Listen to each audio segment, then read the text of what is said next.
কারো ভেতরে যে ক্ষমতার দম্ভ থাকা উচিত নয় সেটি করে দেখালেন অন্তর্বর্তী সরকারের তথ্য ও সম্প্রচার উপদেষ্টা নাহিদ ইসলাম। সাধারণ মানুষের একান্ত কাছে থেকেই যে প্রশাসন কার্যক্রম পরিচালনা করা যায় তার একটি জলজ্যান্ত উদাহরণ দিলেন নাহিদ ইসলাম। নাহিদ ইসলাম বলেছেন, আমাকে স্যার ভাবার দরকার নেই, আমাকে স্যার বলারও দরকার নেই। আপনাদের প্রতি অনুরোধ থাকবে, আমার ছবি যত কম প্রচার করা যায় তত ভালো। রোববার সচিবালয়ে তথ্য মন্ত্রণালয়ের সভাকক্ষে সাংবাদিকদের সঙ্গে আলাপকালে তিনি এসব কথা বলেন। এছাড়া সে সময় আর কি বক্তব্য রাখেন অন্তর্বর্তী সরকারের এই উপদেষ্টা, এ বিষয়ে বিস্তারিত থাকছে প্রতিবেদনের সাথে আছি আমি মেহেদি হাসান। তথ্য উপদেষ্টা বলেন, আমি আপনাদের সরকার হিসেবে এখানে এসেছি, আমি জনগণের পক্ষ থেকে এসেছি, জনগণের দাবি দাওয়া নিয়ে এসেছি, একটি নতুন বাংলাদেশের স্বপ্ন নিয়ে এসেছি। এখন আমি আপনাদের কাছে সেই সহযোগিতাটা কামনা করছি। উপদেষ্টা নাহিদ আরও বলেন, তথ্য ও সম্প্রচার মন্ত্রণালয় রাষ্ট্রের খুবই গুরুত্বপূর্ণ মন্ত্রণালয়। সামগ্রিকভাবে বাংলাদেশে মত প্রকাশের স্বাধীনতা ও গণমাধ্যমের পরিস্থিতি এই মন্ত্রণালয়ের উপর নির্ভর করে। সাগর রুনি হত্যাকাণ্ডের ব্যাপারে নাহিদ বলেন, সাগর রুনি হত্যাকাণ্ড নিয়ে প্রহসন করা হয়েছে, এটা নিয়ে মন্ত্রণালয় কাজ করবে।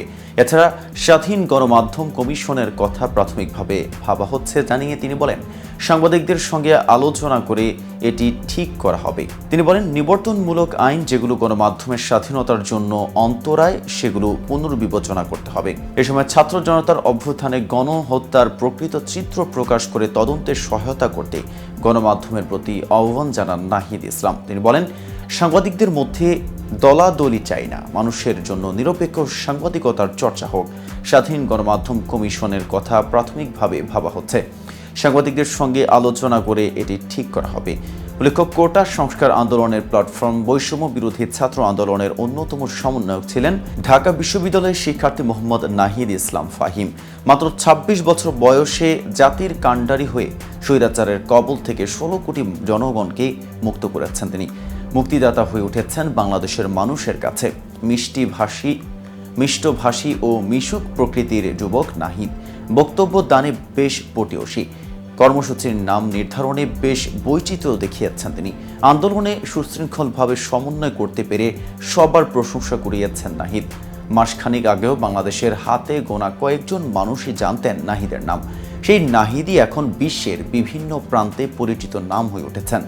গত মাসে যখন কোটা বিরোধী আন্দোলন শুরু হয়েছিল তখন প্রাথমিকভাবে নাহিদ ততটা পরিচিত মুখ ছিলেন না, কিন্তু জুলাইয়ের মাঝামাঝি সময় নাহিদকে অপহরণ করার পর থেকেই বৈষম্য বিরোধী ছাত্র আন্দোলনের এই সমন্বয়কের নাম ছড়িয়ে পড়তে থাকে। কোটা বিরোধী আন্দোলনকে ঘিরে তাকে দুইবার আটক করা হয়। প্রথমবার ১৯ জুলাই সাদা পোশাকধারী বেশ কয়েকজন লোক তার এক বন্ধুর বাড়ি থেকে তাকে অপহরণ করে নিয়ে যায়।